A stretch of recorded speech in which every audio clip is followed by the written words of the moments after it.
করবে হিজড়েকে? না বাবা, ওই হিজড়েকেও বিয়ে করা যাবে না।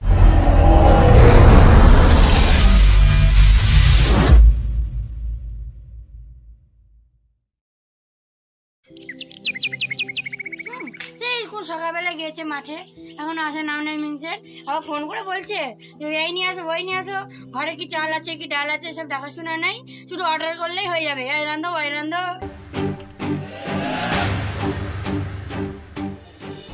কখন বলেছি সকাল 6টার সময় মাঠে গেছি, তোকে খাবার লিখে তো বলিনি? ও আগে বাসি যাইটা লিখে তো হতো নাকি? কেন কেন তুই বাসি ছাইলি যাবি কেন? তোকে ভাত লিখে তো বলেছি। বাড়িতে চাল ডাল নাই, সেখানে আছে তো সকালবেলা উঠে তো মাঠে চলে যাও। চাল ডাল নাই তার দোকান থেকে কিনে আনতে পারো নি? টাকা দিয়ে গেছো তা চাল আনবোটা, পকেটে করে তো সব টাকা নিয়ে চলে গেছো। ওইসব বাদ দাও, তা আমার ছেলে সুমন কই? সুমন ওকে যে মাঠে মুনিশ পাঠালাম, কোথায় গেছে ও? সুমন সুমন বাড়িতে গিয়ে আমি বলবো দাদুকে, দাদু না বাবাকে বলবো। বাড়িতে গিয়ে আমি বলবো বাবাকে বিয়ে আমার দিতে হবে আজকে আজকে আজকে। বলবো আমি। শুন যা বলো কি হয়েছে? তুই কোথায় গেছিলি? আমি ওই ফ্রি ফায়ার খেলতে খেলতে ঘুমিয়ে গেছিলাম বাসতলায়। শুধু ফ্রি ফায়ার খেললে হবে? তোকে যে মুনিশ পাঠালাম ভুলিয়ে গেছি গো, আমি ভুলে গেছি, কালকে যাবো। যাও ঠিক আছে, জানো কালকে মনে করে যাস। হ্যাঁ বাবা। কি হলো? একটা কথা বলবো। বল বাবা। আমি কি বল? আমি কি বলছিস? আমি না, আরে বল না রে, কি বলছিস? আমি ঠিক আছে আমি বুঝাচ্ছি। বুঝতে পেরেছো? হ্যাঁ কি বুঝলা? তুই বিয়ে করবি তো? বাবা আমার বুঝতে পেরেছে। ঠিক আছে তোর জন্য একটা মেয়ে দেখেছি। তুমি মেয়েও দেখে লিছো? হ্যাঁ, একবারে পরিষ্কার ধবধবে, তোর পছন্দ হবে। পরিষ্কার মেয়ে? পরিষ্কার মেয়ে চলবে না। চলবে না কেন? না বাবা, পরিষ্কার মেয়ে বিয়ে করা যাবে না। কেন চলবে না বলবি তো? না বাবা, তোমার কথা শুনলে হবে না, পরিষ্কার মেয়ে বিয়ে করা যাবে না। কেন চলবে না বলবি তো রে? আরে যা বুঝছো না কেন তুমি? পরিষ্কার মেয়ে বিয়ে করে আনবো, সারাদিন আয়নার সামনে বসে থাকবে আর মেকআপ করবে। পরিষ্কার মেয়ে ছেলে অন্য কিছু বললো। ও যাবে না না? আরেকটা আছে, মুটটা বাবা। মুটা মেয়েও চলবে না। কেন মোটা মেয়ে চলবে না কেন? মুটা মেয়ে চলবে না, বিয়ে করা যাবে না মুটা মেয়ে। তা বলবি তো?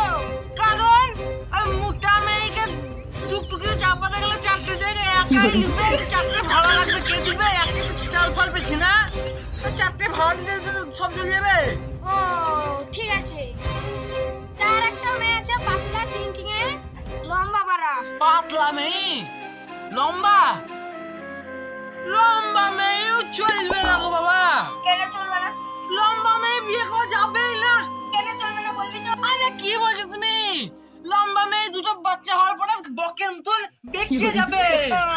ঠিক আছে, তাহলে তোর জন্য একটা খাটো মেয়ে দেখতে হবে। খাটো মেয়ে? খাটো মেয়েও বাবা চলবে না। এবার খাটো মেয়ে চলবে না কেন বল? খাটো মেয়ে বিয়ে করলে জেলে যেতে হবে। কেন তা? আরে জানো না, আমার বন্ধু পিন্টুর ছোট খাটো এখন বড় পাড়া আলমারি কিনেছে।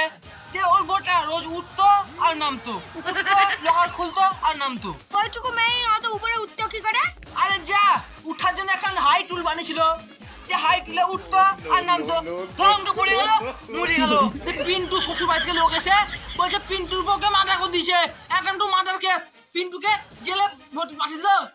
হ্যাঁ ভাই, তুই ঠিকই বলেছিস। হ্যাঁ ঠিক বলেছিস। আমার বড় লোকের নীতি। আমি যখন বিয়ে করেছিলাম না, তখন আমাকে খুব ভালোবেসেছিল। পরে যখন আমি বিয়ে করলাম, আমার শ্বশুরও বলছে আমার বেটিকে নিয়ে আনবো, যে মার্ডার কেস দিত। বড় মিয়া বিয়ে করিস না, ছোট ছোট দেখছি তো পিন্টু পাগলা হয়ে গেছে। দেখছি তো এইসব মোটা পাতলা ছোট খাটো এইসব মেয়ে বাদ দিয়ে তুমি যার সঙ্গে বলবা তার সঙ্গে বিয়ে করবো বাবা।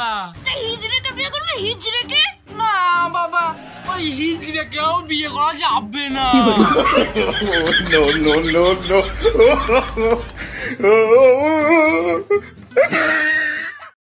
ভিডিওটা ভালো লাগলে লাইক কমেন্ট শেয়ার করবেন। তাহলে আমার ছেলের জন্য একটা মেয়েও খুঁজে দিয়েন। ওই মোটা পাতলা লম্বা বাদ দিয়ে যা দেখো আমি বিয়ে করবো।